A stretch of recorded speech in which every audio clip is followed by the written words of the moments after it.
So he should have been kicked out of the novitiate for doing bad things back in the early 80s. But because someone said, oh, no, we'll bring him back here, we'll make an exception, then he becomes the priest, bishop, and we're paying the dues today. Were you aware of that situation, Brad?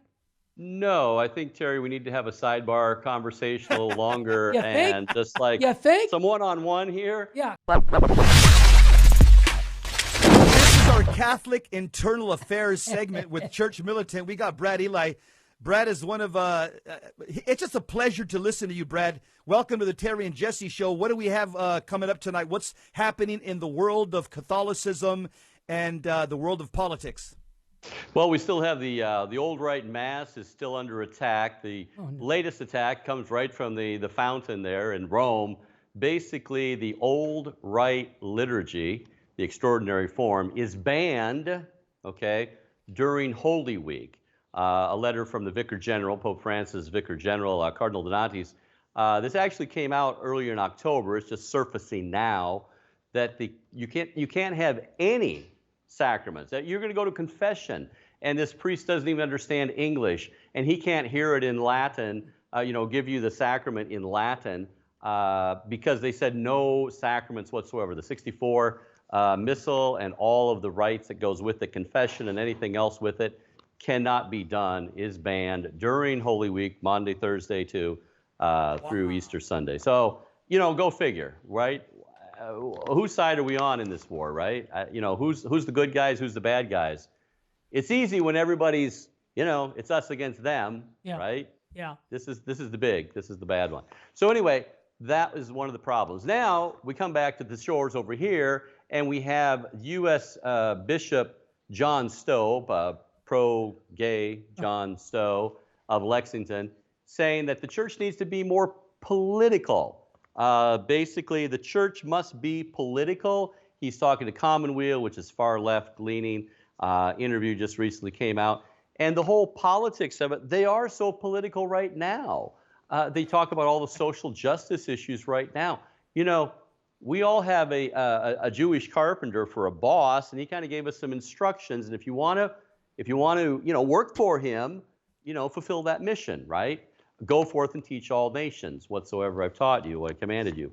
But he thinks that we need to follow the politics more, which, they're in the pocket of the Democratic Party. So, Brad, can I jump in for a minute? When you said the Bishop Stowe, I have a background of being a Franciscan at Marytown in Kenosha, Wisconsin in the late 70s. And several of my friends later in the early 80s was with him, with Bishop Stowe when he was a Franciscan novitiate, okay? And here's something that you might not be aware of, but it plays into what you're saying. And that is, when he was in novitiate, he had all kinds of problems.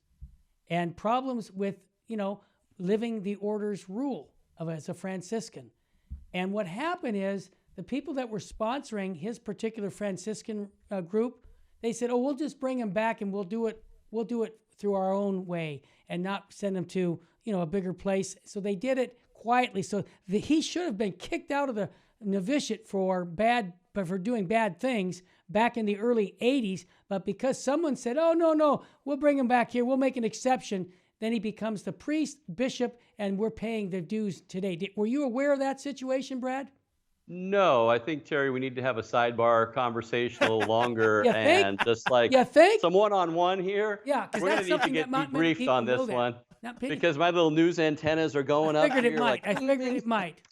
Yeah, we're going to have to probably have a discussion on that one because there's more of a news story. And you know what? That type of stuff, when it comes to light, it makes all the pieces fall together. I think that's why I'm bringing it up, brother, that this guy should have been stopped 30 years ago when he was in the novitiate, because you could tell, just like Benedict said, homosexuals should not be ordained priests. Now, I'm just making the comment because I'm a layman, I have no authority, but I do know for a fact that at that time, they brought him back to their monastery and did a private novitiate for him. So they made an exception, and boy, are we paying a price for it today. Oh, that's good inside information right there. We're gonna have to expose that a little bit more down the road. Okay. So, we'd like to circle back. I'll see you on Monday in Baltimore, brother. Oh yeah, Baltimore. You want to find out more about it? Go to our site, churchmill.com. Okay. Click on the red banner at the top. We've got 35 people from here going. Good. Of our own staff. and over 1,000, well over 1,000 registered, and a lot more synergy. You know, people showing up there, locals and other people that will be going that haven't even registered yet. Lots of, you know, the priests and speakers and stuff. So there's a lot going on there. As far as the last news topic here, fake Catholic John Kerry. You know, if it's not for bad Catholic bishops and you get the bad Catholic politicians, it's all going the same. You know, the one wears a mitre and the other is a suit, but.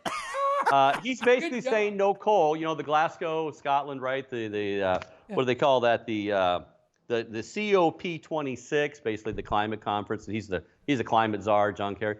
He was the guy that said, you know what? If you lose your job, don't worry, just go build solar panels. So, you know, you guys, give me a break. Let's start a solar panel company and just build some solar panels. How hard can it be? You know, it's just doing stuff. So basically, he's basically saying no coal by 2030. They didn't actually sign the agreement to shut down all the coal-powered facilities, but basically his aspiration, that's where they're moving it. They're going to tax them out of existence. Yeah. Obama said the same thing. It's just going to be too expensive to use. So they're going to be doing everything. Look out for the communist comptroller that nominated by Biden. She wants to bankrupt all of the oil, gas, and coal. So basically it's climate, you know, over people. You know, the planet over people, basically, is the bottom line there. You know, they missed the whole reason for the God creating the planet to begin with. You know, that wasn't the end game. After he did all that, you know, he made Adam and Eve, but, you know, talking to the choir. But okay, so. Brad, I like your sense of humor. Let me throw something else at you off the topic. This is a conversation we're having. It seems that as gas keeps going up, you know, when we cut off our supplies for our own oil, do you think that there might be a reason that maybe they're wanting to say, get rid of all of our gas consumption engines and go to some other form of electric cars? Do you think that they might be just saying, hey, we're going to make it so difficult for you to fill your tank up that you're going to want to have an electric car? Am I onto something? Well, I wish that was just the end of it, that we're just basically pushing us to have cars. You know, you've got the globalists who put Biden in charge, Soros money and all that. Right. Just look at our site. And that's a little more dangerous down the road there. Exactly. You know, you don't run tanks on solar, right? Okay. You don't run, you know, so there's a problem there. Our industry and all this stuff. The technology's not there. We're going to bankrupt our industry. Yeah. We're going to sideline the job economy. The whole thing, the country will be coming down. There won't be anything to go green. Well said. Except jungle. So I wish it was just getting us all to drive electric cars, but. It's not that. We're going back to the catacombs, man. We're going to be living in caves in a couple of years under this administration. Hey, Brad, let me ask you a question, because you guys put that information out a while back ago on one of the vortexes. How many bishops, archbishops, cardinals in the U.S. are pro-LGBTQ? I think it was 14 that you guys put out, like a list of about 14. Do you remember? You know, you got me on that one. We're going to be doing more of an expose on that. Get with them in Baltimore in a few days. We have put together a list of those bishops. I didn't look at the numbers. The list just got finalized just recently, but I don't think that is even a finalized list. And if you had to say, you know, how many are pro-LGBT? Pretty much all of them, because in some way, shape, or form, they're not shutting down the gay agenda. You know, as Terry talked about that at Stowe, one of them, it should have been stopped. Why wasn't he stopped? This goes back a long time. You got a lot of bishops in the tank here that are saying, you know, either I got bad formation. I'm always thinking just for 101 reasons. You know, when you say pro-LGBT, do you mean flaming gay or do you mean looking the other way?